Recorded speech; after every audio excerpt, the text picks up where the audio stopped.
이제 우리가 공부할 것은 어디냐면은 이제 228페이지 이제 미술 부분이죠. 네? 아니 죄송합니다. 215페이지. 제가 잘못했어. 현대 철학과 과학에서의 붕괴를 어디죠? 215페이지 아니고? 저희 17할게요. 사회적 자유주의로의 발전과 토막 서슬리 그쪽 부분이구나. 결과. 네. 죄송해요. 여기 있구나. 가장 중요한 거 얘기하는. 예? 그러니까 다인까지. 네, 맞아요. 오케이. 이제 우리가 제 책이 이제 달라가지고 183이라 여러분 책은 몇 페이지냐면 217페이지에 찰스 다윈의 그림 밑에 이제 시작하도록 하겠습니다.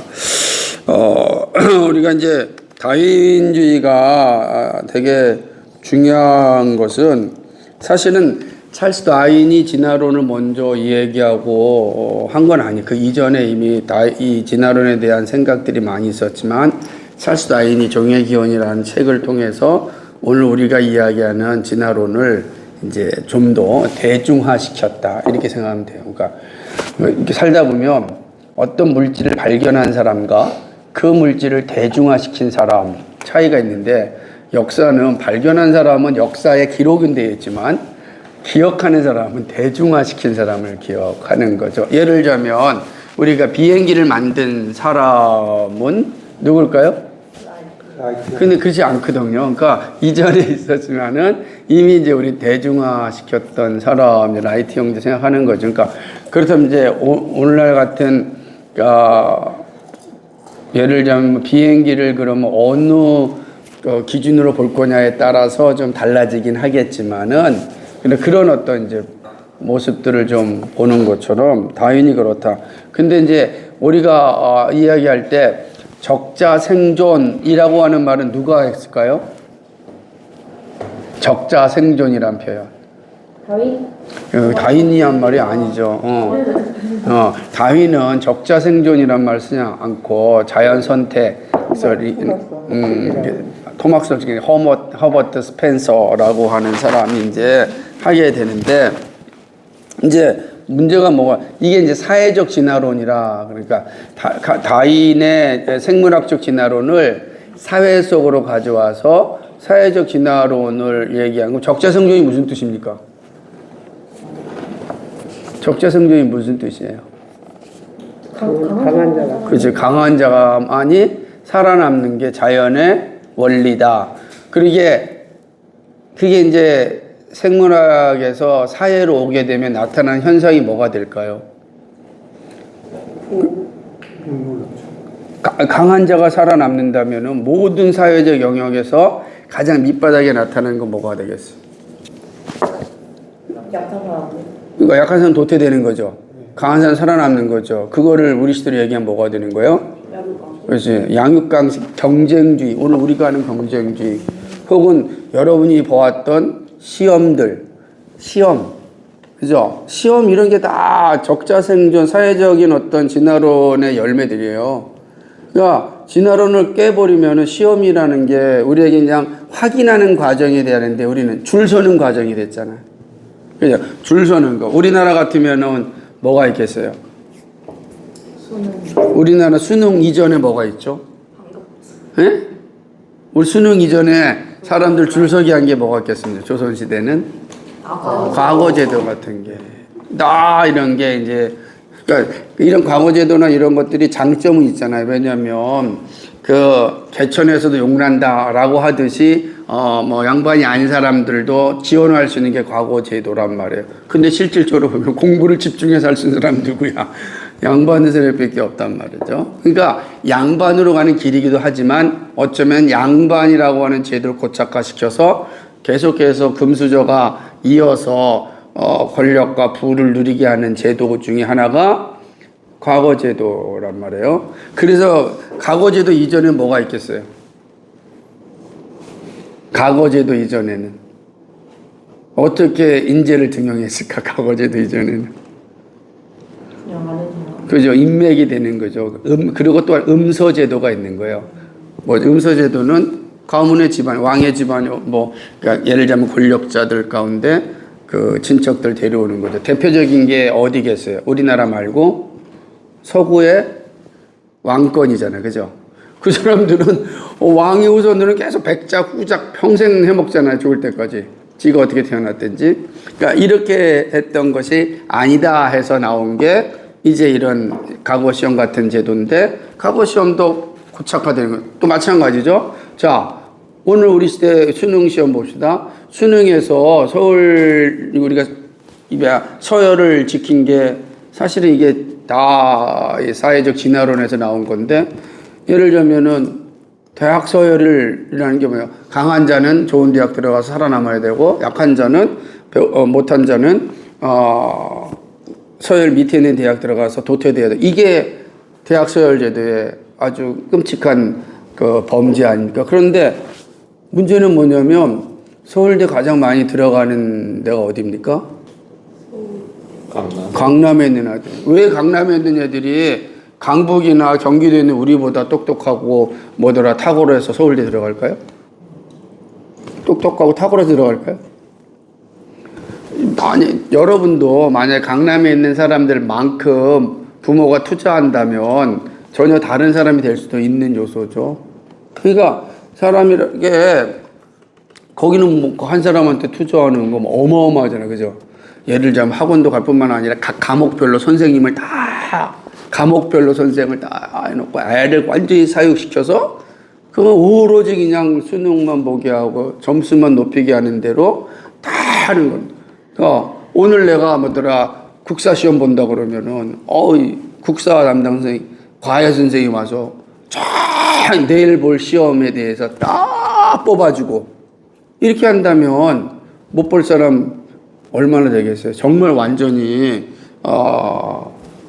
문외화가 아닌 이상은 사실은 볼 수 있는. 그러니까 그러면 그것도 다 뭐가 되는 거예요? 적자생존, 그죠? 그러니까 이게 사회적 진화론이야. 살아남아야 된다라고 하는. 이게 이제 사실은 이런 제도까지 들어가는. 근데 이게 바로 찰스 다윈의 이 생물학적 진화론이 사회로 들어. 근데 여기까지는 그나마 괜찮아요. 근데 이게 인종으로 가게 되면 어떻게 되겠습니까?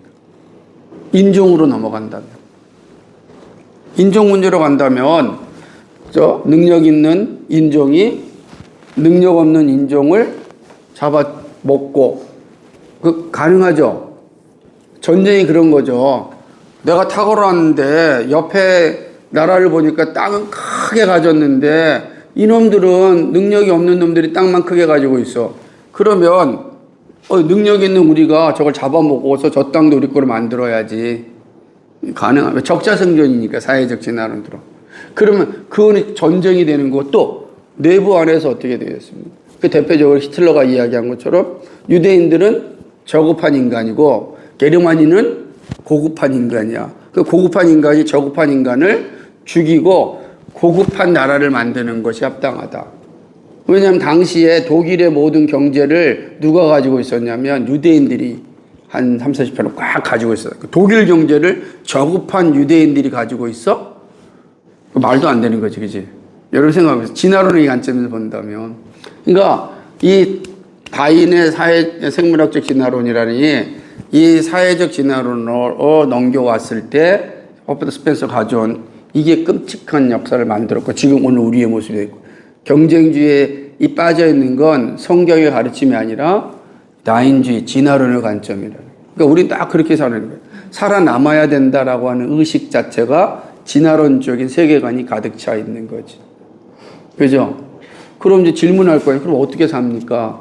성경이 우리에게 늘 말씀하는 것처럼 우리가 살아야 되는 건 하나님 영화롭게 하고 이웃을 섬기고 내가 삶 속에서 하나님 내가 이 땅에서 창조적인 사람으로 나의 인생을 살 수 있도록 사는 모든 사람이 창조적으로 산다면 사실 서로가 경쟁하지 않는. 그래서 성경에서 경쟁은 오직 자신 안에서만 있는 거예요. 내 안에서만 경쟁이 있는 거지. 왜? 내가 하나님 앞에 서야 되는 존재니까 그러니까 다른 사람과의 경쟁하지 내 안에서 나를 잘 개발하고 하는. 그러니까 얼마나 행복하겠어. 이제 그런 모습들이 우리가 이제 성경적 세계관이랑 다른 거지. 그러니까 우리 알게 모르게 다 진화론 쪽에서 자꾸 비교하잖아. 뭐 학교 나왔느냐, 뭐 예를 들자면 뭐 월급 얼마 받느냐. 왜 다른 사람 월급 얼마 받는 거랑 나랑 왜 이렇게 비교할까? 그렇게 비교하기 시작하면 얼마나 내가 우울해져. 우울해지잖아. 나는 똑같이 9시간 일했는데 나는 200만 원밖에 받지 않는데 쟤는 나보다 적게 7시간밖에 일하지 않았는데 뭐 500만 원 받는다. 그럼 막 어떻게 돼? 막 우리 안에서 그냥 속상하잖아. 그 돈 200 때문에. 근데 그게 왜냐면 그래서 나도 저 500 벌기 위해서 온갖 수단과 방법을 가리지 않고 행하겠다. 이게 바로 사회적 진화론의 세계관이거든. 그러니까 우리는 우리나라뿐만 전 세계가 다 이 세계관에 빠져 있잖아. 그러니까 거기서 사실 성경적 세계관을 가지고 산다는 게 가능할까요? 사실은 불가능하게 보이지. 이거 왜? 그럼 하염없이 도태되는 것 같잖아. 하염없이 도태되는 것 같잖아.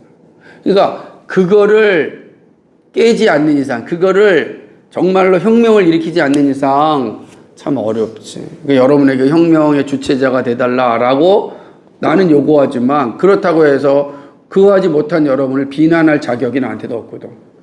그죠? 우리는 그 명령을 받았을 뿐이지만 누구를 비난할 수도 없어요.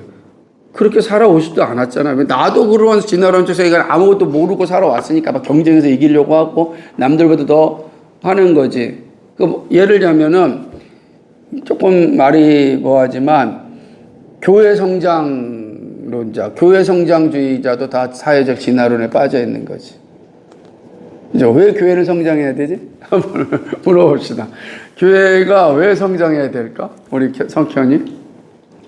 교회가 성장해야 되는 계속 복음을 지키고 그걸 이제 다음 세대에 또 오케이. 그 목적이 되면은 교회 성장해야 되는 거야. 정확한 거야. 그런데 오늘날의 교회 성장의 개념은 거기에 있지 않거든. 다른 사람보다 성공해야 된다는 성공이 있다고. 교회 성장주의의 숨은 핵심이 뭐냐면 성공이야.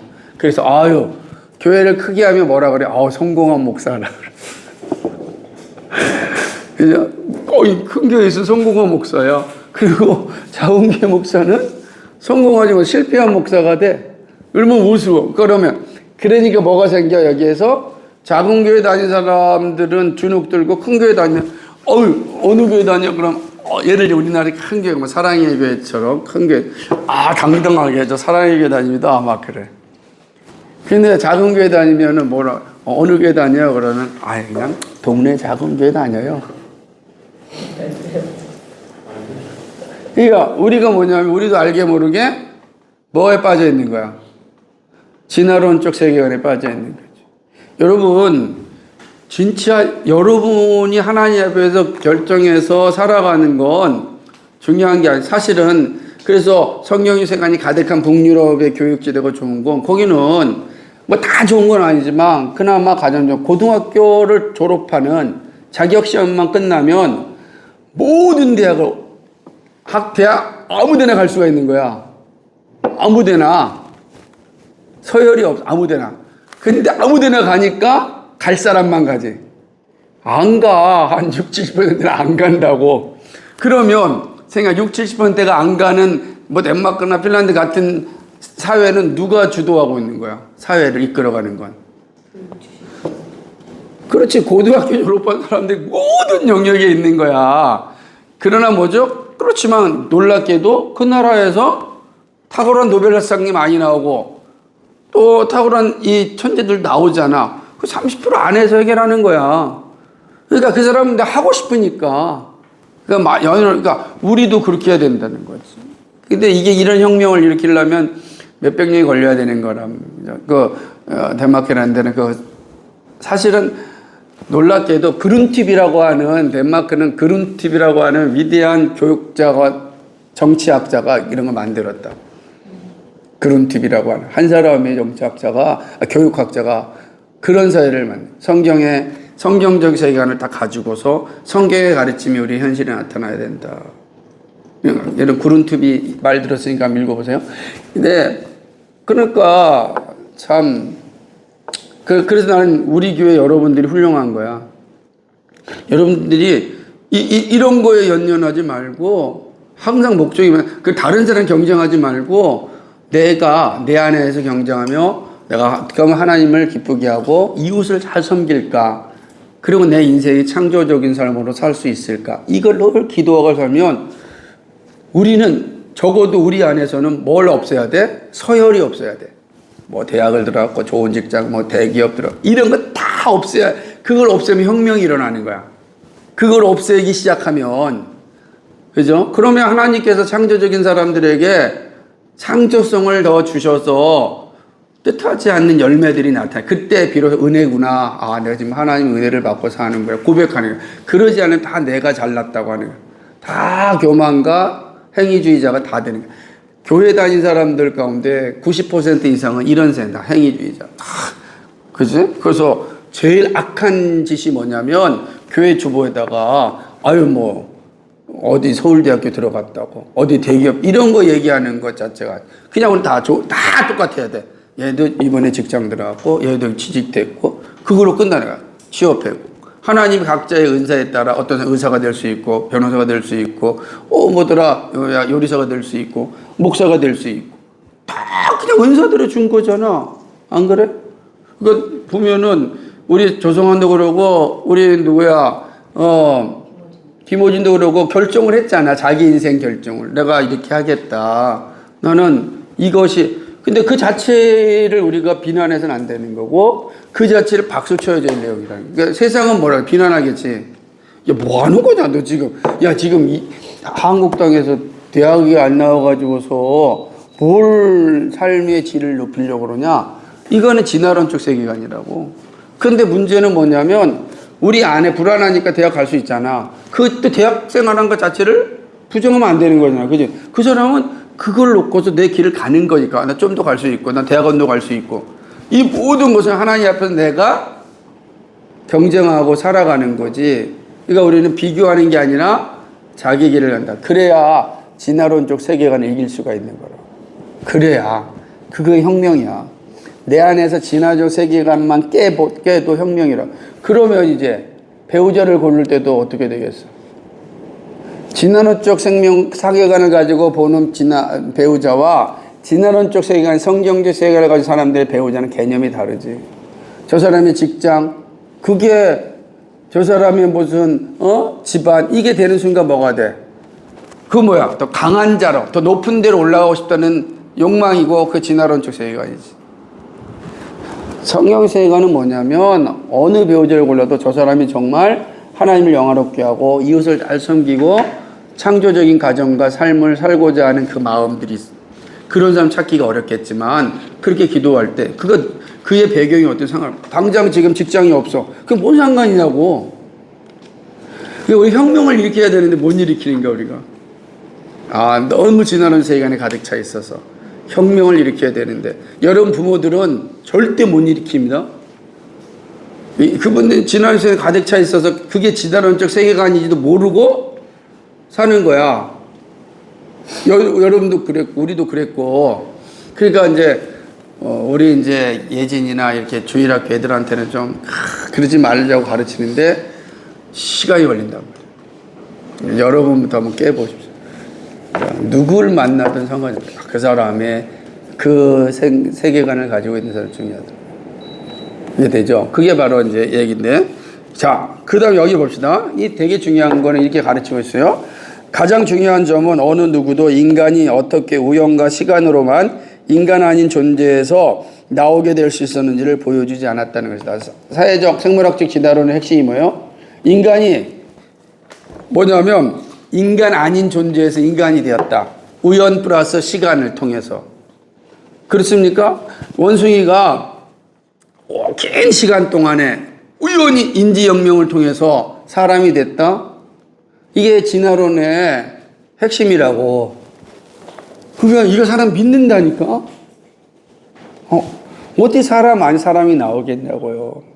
안 나옵니다. 그리고 왜 호모 사피엔스만 인지혁명을 일으켰어요?